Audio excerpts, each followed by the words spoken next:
제가 요새 재정립 시리즈를 하고 있습니다. 그래서 오늘이 세 번째 시간인데요. 오늘은 친구의 재정립이라는 제목을 가지고 말씀을 나눠보려고 합니다.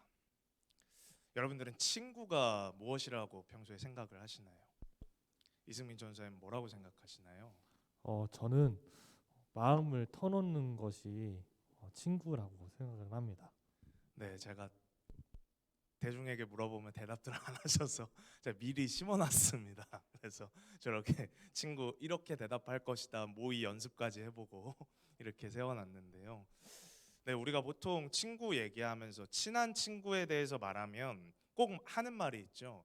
끼리끼리 논다라는 말이 있습니다. 그 말은 서로 비슷한 사람들끼리 만나서 논다는 말입니다. 사실 이 말은 나이가 들수록 제가 더 이제 마음속에 와닿는 것 같은데요.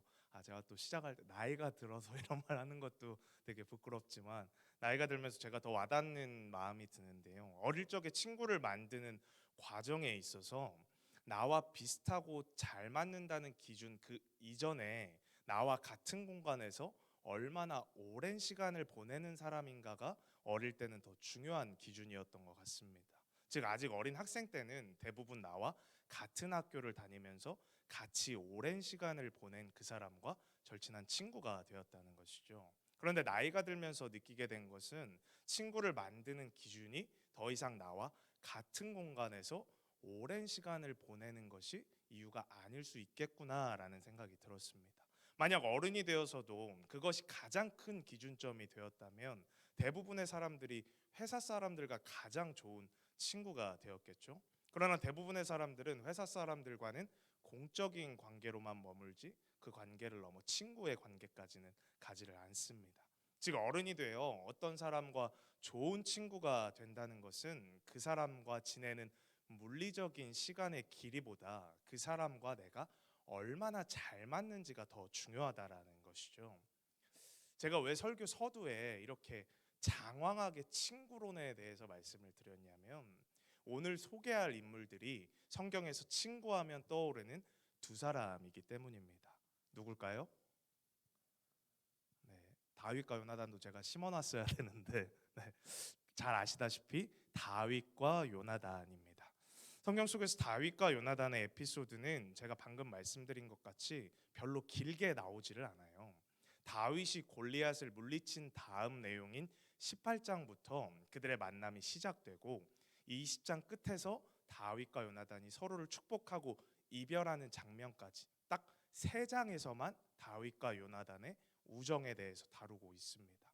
즉 생각보다 둘이 함께 지낸 시간이 그렇게 길지 않았다는 것이죠. 그럼에도 다윗과 요나단은 성경 속 최고의 우정으로 손꼽히는데요. 이는 앞서 언급한 대로 다윗과 요나단이 물리적인 시간을 많이 보냈기 때문이 아니라 서로 아주 잘 맞는 부분이 있었기 때문에 그러한 사이가 된 것입니다. 그렇기 때문에 오늘은 다윗과 요나단이 도대체 어떤 부분에서 그렇게 잘 맞아서 역사에 길이 남는 좋은 친구가 되었는지 그 이유에 대해서 살펴보고자 합니다. 그 이유를 살펴보는 과정을 통해 하나님 안에서 맺는 진짜 친구가 무엇인지 재정립하는 시간을 가져보려고 합니다. 오늘 이 말씀의 시간이 하나님께서 역사하시는 깊은 은혜의 자리가 되기를 간절히 소망하며 성도님들 모두가 이 말씀을 통해 다윗과 요나단 같은 하나님 안에서의 좋은 친구를 만드시는 계기가 되는 축복된 시간 되시기를 간절히 소망합니다. 먼저 오늘 두 주인공인 다윗과 요나단은 서로 어떤 관계였을까요? 이 둘의 관계를 바르게 이해하기 위해서는 그 중간 거점 역할을 하는 인물에 대해서 알아야 됩니다. 그 인물은 바로 사울 왕인데요. 사울 왕은 다윗과 요나단 이 두 사람과 굉장히 밀접한 관계를 갖고 있습니다. 요나단은 사울의 아들이고 다윗은 사울의 군대의 장이자 후에 사위가 되는 사람입니다. 즉 세 사람은 각각의 관계성을 지니고 있으면서도 서로 깊이 연관돼 있는 관계라는 것이죠.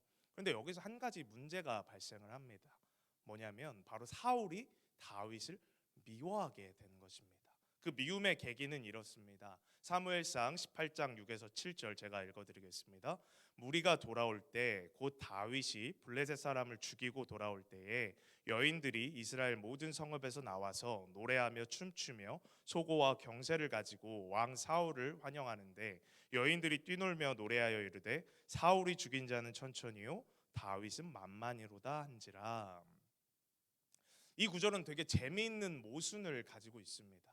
6절 끝에서 분명 왕 사울을 환영하고 있다고 말하고 있는데 실절의 노래 내용을 보면 사울보다는 다윗을 칭송하는 노래라는 거예요.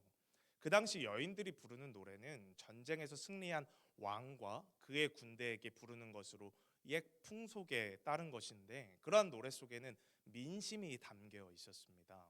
즉 승리하고 돌아온 왕 사울과 그의 군대를 환영하고 노래를 부르고는 있었지만 그 안에 담긴 민심은 이미 사울 왕보다 다윗에게 향하고 있었다는 것이죠. 이러한 여인들의 노래를 들은 사울은 불쾌감을 느끼는 것을 넘어서 분노하게 됩니다. 사무엘상 18장 8절을 세 번역으로 보면 이 말에 사울은 몹시 언짢았다. 생각할수록 화가 치밀어 올랐다. 사람들이 다윗에게는 수만 명을 돌리고 나에게는 수천 명만을 돌렸으니 이제 그에게 더 돌아갈 것은 이 왕의 자리밖에 없겠군 하고 투덜거렸다. 사울은 성경의 표현대로 화가 치밀어 올랐고 질투에 눈이 멀게 됩니다. 그리고는 다윗을 자신의 충직한 신하로서 생각하는 것이 아니라 이때 이후부터는 자신의 왕의 자리를 노리는 마치 배신을 노리는 그런 악한 존재로 생각하게 되게 되죠. 그 이후 다들 잘 아시는 대로 사울은 다윗을 오랜 세월 동안 매우 미워하게 됩니다. 미워하는 정도가 아니라 다윗을 죽이기 위해서 쫓아다니기 할 정도로 다윗에 대한 분노가 완전히 올라와서 그것에 미쳐버리게 되죠. 즉 사울에게 다윗은 이 세상 누구보다 증오하는 대상이었다는 것입니다. 그런데 아이러니하게도 그 사울의 아들인 요나단은 다윗을 이 세상 누구보다 사랑하는 사람이었습니다. 사무엘상 18장 1절을 보면 다윗이 사울에게 말하기를 마침에 요나단의 마음이 다윗의 마음과 하나가 되어 요나단이 그를 자기 생명같이 사랑하니라. 요나단은 다윗을 자기 생명같이 사랑했다고 말하고 있어요. 이 표현은 예수님의 내 이웃을 내 몸과 같이 사랑하라는 그 말씀을 떠올리게 만들죠.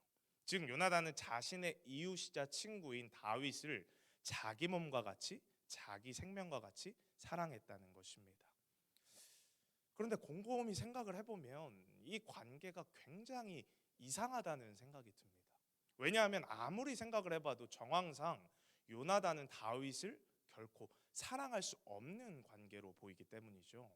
그 이유는 크게 두 가지로 추려서 생각해 볼 수가 있습니다. 첫 번째는 지금까지 제가 설명해 드린 대로 요나단 자신의 아버지가 세상에서 제일 미워하고 증오하는 대상이 다윗이라는 사실이고, 두 번째는 요나단 자신이 아버지 사울로부터 왕위를 이어받는 것에 있어서 가장 큰 장애물이 되는 존재가 바로 다윗이기 때문입니다. 고대로부터 왕정 국가는 일반적으로 세습의 형태로 왕위 계승이 이어졌기 때문에 요나단 입장에서는 사울의 왕권을 자신이 이어받기에 충분한 명분이 있었고 그렇기에 그것을 충분히 기대할 수 있는 상황이었습니다. 물론 하나님께서 기름 부어 왕을 세운다는 명분 안에서는 다윗이 왕이 되어야 하겠지만 요나단 입장에서는 아버지를 등에 업고 충분히 자신도 왕권을 도전할 수 있는 상황이었다는 것이죠. 즉 인간적인 기준에서 보면 사실 사울보다 다윗을 더 눈에 가시로 여겨야 되는 존재는 바로 요나단이었다는 것이죠. 그런데 참 의아합니다. 아버지 사울은 다윗에 대한 질투에 눈이 멀어 그를 죽이려고까지 했는데 정작 질투에 가장 눈이 멀어야 할 것 같은 요나단은 질투하기는커녕 오히려 다윗을 자기 생명과 같이 사랑하고 있습니다. 이러한 요나단의 모습은 인간적으로 볼 때는 전혀 이해할 수가 없습니다. 어떻게 하면 이러는지 생각조차가 안 듭니다. 그런데 이것을 이해할 수 있는 구절이 나와 있습니다. 그것이 바로 오늘 본문인 이 20장 42절인데요. 우리 함께 이 말씀을 다시 한번 읽어보도록 하겠습니다. 20장 42절 말씀입니다. 요나단이 다윗에게 이르되 평안히 가라. 우리 두 사람이 여호와의 이름으로 맹세하여 이르기를 여호와께서 영원히 나와 너 사이에 계시고 내 자손과 내 자손 사이에 계시리라 하였느니라 하니 다윗은 일어나 떠나고 요나단은 성읍으로 들어가니라. 아멘. 이 구절에서 드러나 있듯이 요나단은 철저하게 하나님 중심으로 생각하는 사람이었고 다윗과의 관계 역시 그러한 중심 속에서 맺고 있었다는 것입니다. 하나님께서 사울 다음으로 왕이 될 사람으로 정한 것은 다윗이었고 그것에 대해 요나단은 완전하게 인정하고 있었다는 것이죠. 그렇게 다윗과 요나단 에피소드 속에서 그 어디에서도 요나단이 다윗을 질투했다는 내용은 찾아볼 수가 없습니다. 저는 이 부분을 볼 때마다 참 요나단의 모습에 대해서 굉장히 놀라게 되는데요. 사실 놀라는 것을 넘어서 굉장히 존경스럽게 생각이 듭니다. 왜냐하면 제가 저 위치에 있으면 굉장히 질투를 할 것 같거든요. 그리고 다윗이 굉장히 거슬릴 것 같거든요. 그런데 요나단은 전혀 그렇지 않았다는 거예요. 그러다 보니까 저는 할 수 없는 모습을 요나단이 하는 것을 보면서 요나단이 참 존경스럽다라는 생각이 많이 들었습니다. 그런데 아마 여기서 말씀을 듣는 많은 분들도 요나단의 이 모습은 굉장히 존경받을 만하다라고 생각을 하실 겁니다. 그런데 이러한 요나단의 태도가 이 이야기에서 더 중요한 이유는 다윗과 요나단의 우정에 있어 그 우정의 가능 여부는 다윗의 태도가 아니라 요나단의 태도에 있기 때문입니다. 만약 다윗이 아무리 요나단을 좋아해서 나는 너와 좋은 관계를 맺고 싶어, 너와 친구로 지내고 싶어 한들 요나단이 인간적인 마음에 끌려서 사울과 같이 다윗을 질투하고 미워하였다면 이 둘의 관계는 아예 성립이 될 수 없었다는 겁니다. 그러나 요나단은 조금의 질투도 없이 다윗을 있는 그대로 바라봐 주었고 하나님께 선택받은 자로서 인정해주고 그를 사랑해 주었다는 것입니다. 저는 이 내용이 현대를 살아가는 우리에게 아주 큰 교훈을 주고 있다고 생각을 합니다. 현 시대에 가장 문제가 되는 사람들의 태도 중 하나가 바로 이 질투에서 비롯된다고 생각했기 때문입니다. 요새 사람들은 자신과 상관없는 사람조차도 어떠한 트집 잡을 것이 생기거나 조금만 비난할 것이 생기면 합심하여서 그 사람을 완전 나라까지 떨어뜨리기에 혈안이 되어 있습니다. 제가 최근에 청년부 리더들이랑 큐티 모임을 하면서 깨달은 것이 하나 있는데요. 바로 이 합심이라는 말이 부정적으로 쓰일 때 얼마나 무서운지에 대해서 제가 깨닫게 되었습니다. 저는 무의식적으로 합심이라고 하면 맨날 합심 기도, 합심해서 헌신하고 합심해서 교회를 위해 봉사한다 라는 의미에서만 합심을 생각을 했었는데 큐티 속 사사기 내용을 살펴보다 보니까 거기서는 악한 일을 저지르는 거에 있어서 서로 합심했다고 나와 있어요. 그들이 악한 일을 하는데 합심을 하니까 너무너무 무서운 결과를 초래하는 겁니다. 그런데 현 시대를 살아가는 사람들도 가장 합심이 잘 될 때가 언제냐면 바로 이런 부정적인 상황, 즉 어떤 사람을 막 박살내려고 할 때 어찌나 그렇게 합심이 잘 되는지 몰라요. 한 사람을 어떻게 해서든 무너뜨리려고 할 때 모두가 합심이 된다는 겁니다.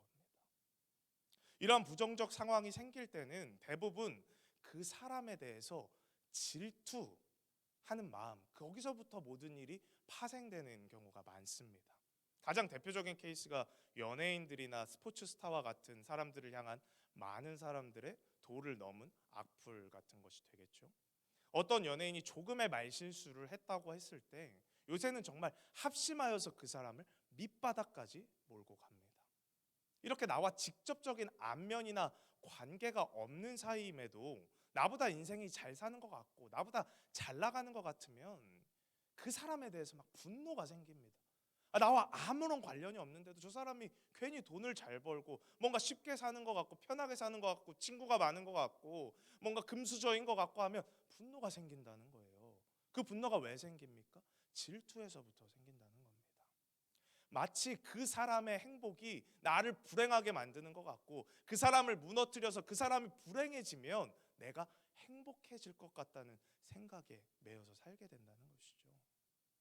이렇게 나와 직접적인 관련이 없는 사람에게도 이렇게 우리는 질투를 하는데, 나와 아주 밀접한 관련이 있으며 더 나아가서는 그 사람이 잘 되면 잘 될수록 나는 점점 더 안 되는 관계의 사람이라면 어떨까요?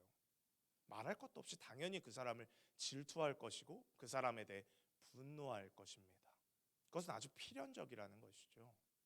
지금 요나단의 상황이 바로 이러한 상황이라는 겁니다. 다윗이 잘 되면 잘 될수록 자신의 입지는 점점 좁아져요. 자신이 이 나라에서 설 자리가 점점 더 없어지는 상황이라는 겁니다.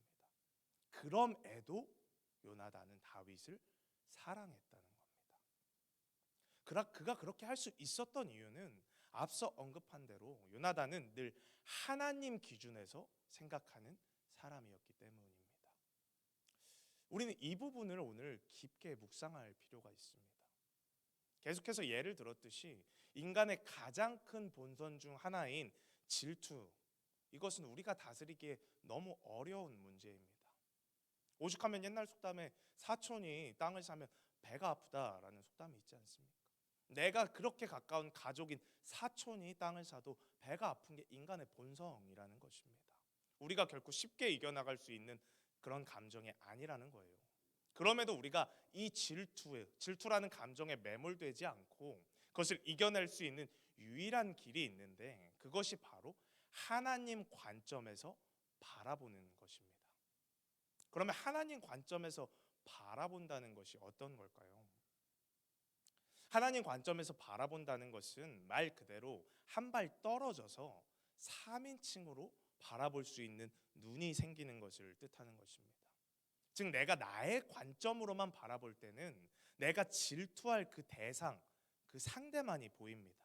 그런데 한 발 떨어져서 3인칭으로 바라보면 질투를 하는 당사자인 나 자신도 함께 보인다는 것이죠. 요나단은 다윗에게 말할 때 계속해서 반복해서 쓰는 말이 있습니다. 사무엘상 20장 23절을 보면 여호와께서 너와 나 사이에 영원토록 계시느니라. 사무엘상 20장 42절 여호와께서 영원히 나와 너 사이에 계시고 내 자손과 내 자손 사이에 계시리라.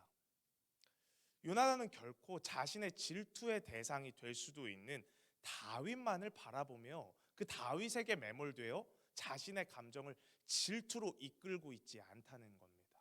요나단은 하나님의 관점에서 다윗뿐 아니라 자기 자신도 함께 바라보고 있다는 것입니다. 요나단은 분명하게 말을 하고 있습니다. 여호와께서 나와 너 사이에 함께 계신다라고 말이죠.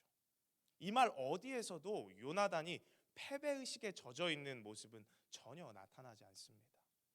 우리가 질투라는 감정에 가장 사로잡히는 이유는 나는 못났고 너는 잘났다는 패배의식의 회로에서부터 시작이 됩니다. 그런데 요나단은 결코 그러한 패배의식의 회로를 돌리고 있지 않다는 거예요. 어떻게 그럴 수 있습니까? 요나단은 하나님의 관점에서 바라보고 있었기 때문입니다. 하나님의 관점에서는 그 누구도 못난 사람이 없다는 것을 확신하고 분명하게 인식하고 있었다는 것입니다. 그렇기 때문에 자신에게 놓여진 이 상황을 요나단은 있는 그대로 받아들일 수 있었다는 것입니다. 내가 아버지와 같이 하나님의 기름 부음을 받아 왕으로 세움받지는 못하지만 그럼에도 하나님은 나와 함께 계시고 나의 하나님이 되어주신다는 확신이 있었다는 거예요. 그러한 하나님에 대한 확신이 있었기 때문에 하나님께서 다윗을 선택하시고 그를 왕으로 예비해 놓으셨다는 그 사실도 그가 인정할 수 있었다는 것입니다. 그것이 자신의 질투 요소가 되고 미움의 요소가 되고 분노의 요소가 되는 것이 아니라 하나님의 관점으로 보기 시작하니까 다윗을 그렇게 바라보시는 하나님의 그 눈도 인정할 수 있었다는 것입니다. 하나님의 눈으로 볼 때 이 모든 것들이 결정된 사항들이 다윗이 잘난 사람이고 내가 못난 사람임을 뜻하는 것이 아니라 하나님께서 주신 그 역할이 그저 다른 것뿐이라고 요나단은 인정하고 살았던 사람이라는 것입니다. 그렇게 요나단은 다윗을 질투하지 않고 진심으로 그를 사랑할 수 있었던 것입니다. 요나단은 하나님의 관점으로 바라볼 줄 아는 사람이었으니까요. 그렇다면 다윗은 어땠을까요?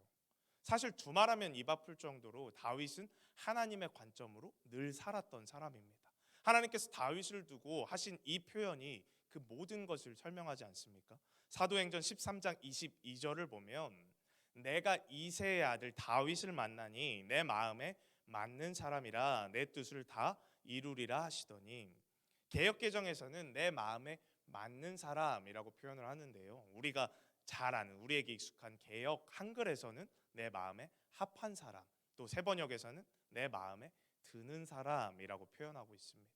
어떤 표현이든지 간에 다윗이 하나님의 마음에 꼭 들어맞는 사람이었다는 것은 변함없는 사실입니다. 이렇게 하나님 마음에 꼭 들어맞았다는 다윗은 자신의 관점이 아닌 하나님의 관점으로 늘 행동하고 살았습니다. 그것의 가장 대표적인 사건이 오늘 사울과의 이야기인데요. 사울은 다윗을 죽이기 위해서 계속해서 쫓아다니는 삶을 살았습니다.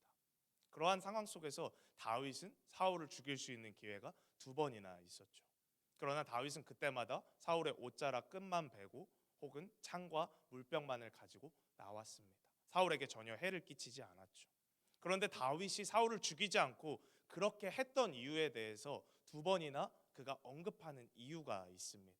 사무엘상 24장 6절의 말씀을 보면 여호와의 기름 부음을 받은 내 주를 치는 것은 여호와께서 금하시는 것이니 그는 여호와의 기름 부음을 받은 자가 됨이니라. 다윗은 철저하게 하나님의 관점에서 사울을 바라보고 있습니다. 다윗에게 있어 사울은 자신을 증오하여 자신을 오랜 세월 동안 쫓아다녀서 자신을 힘들게 했던 사람 그 이전에 하나님의 기름을 부음 받은 자라는 사실이라는 거예요. 즉 나의 입장이 어떻게 되든 간에, 나의 입장에서 보는 사울이 어떻든 간에 하나님께서 기름 부어 세우신 왕은 하나님의 관점에서 절대 내가 해할 수 없다라고 다윗은 말을 했다는 겁니다. 제가 설교 서두에 드렸던 말씀 기억나십니까? 친구는 어떤 존재끼리 친구가 된다고 했었죠? 끼리끼리 친구가 된다고 했었죠. 오늘 말씀을 들어봤을 때 어떠십니까? 다윗과 요나단은 완전 끼리끼리인 친구였습니다. 자신의 왕 자리를 빼앗을 수 있는 인물인 다윗을 하나님께서 선택한 사람으로 인정함으로 그를 지극히 사랑했던 요나단, 자신을 죽이겠다고 끊임없이 괴롭히고 쫓아다녔던 사울을 하나님께서 기름 부어 세우신 왕이라며 평생 동안 그를 해하지 않은 다윗, 이 둘은 자신들의 그 어떤 기준보다 하나님의 관점을 중요시하는 사람이었다는 것입니다. 저는 다윗과 요나단의 이야기가 성경 속 최고의 우정 이야기로 빛나는 이유가 바로 여기 있다고 생각을 해요. 그들의 우정은 결코 그 둘의 이야기로 그치지 않았습니다. 그 둘의 우정 사이에는 늘 하나님이 함께 계셨습니다. 말씀을 정리하고자 합니다. 우리가 보통 관계를 맺을 때 3단계의 시선이 있다고 해요. 첫 번째 단계의 시선은 관계를 통해 나만 바라보는 것에 그치는 시선입니다. 친구 관계를 통해 내가 회복하고 내가 기쁨을 누리는 것에만 초점을 맞추는 단계인 것이죠. 다음 2번째 단계는 관계를 통해 서로를 바라보는 시선이라고 합니다. 첫 번째 단계와는 다르게 서로가 행복할 수 있도록 서로를 바라보고 서로가 기쁠 수 있도록 노력하는 것이 이 단계입니다. 그렇다면 3번째 단계의 시선은 무엇일까요? 그것은 바로 같은 곳을 바라보는 시선입니다. 서로가 같은 지향점을 가지고 공통된 것을 바라보는 것이죠. 이것이 가장 궁극적인 단계라고 합니다. 오늘 다윗과 요나단은 이 3번째 단계의 시선을 가진 사람들이었습니다. 둘 모두 하나님이라는 같은 지향점을 바라보고 있었으니까요. 그렇게 이 둘은 성경 속에서 가장 아름다운 친구로 지금까지 회자가 되며 우리에게 모델로서 방향성을 제시해주고 있는 것입니다.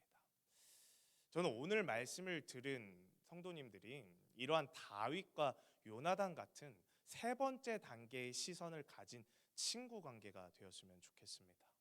단순하게 인간적으로 잘 챙겨주고 좋은 관계를 맺기 위한 만남이 아니라 하나님이라는 같은 지향점을 바라보고 함께 걸어갈 수 있는 친구가 되었으면 좋겠습니다.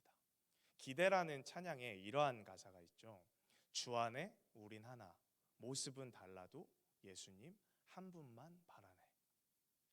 우리가 서로 모습이 다르고 때로는 그런 모습 때문에 화가 나기도 하고 질투가 나기도 하고 마음속에 미움이 생길지라도 그 모든 부정적 마음을 이겨낼 수 있는 분명한 이유는 우리가 하나님, 예수님이라는 같은 지향점을 바라보며 함께 걸어가는 친구라는 사실 때문일 것입니다. 그렇게 이 시간 함께 찬양하고 기도하기를 소망합니다. 찬양 기대의 가사처럼 우리가 모습은 달라도 주님 한 분만 바라보고 나아가게 하여 주시옵소서.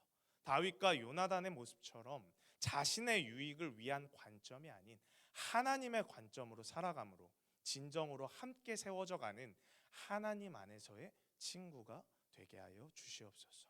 우리 함께 찬양하시고 나서 통성으로 기도하도록 하겠습니다.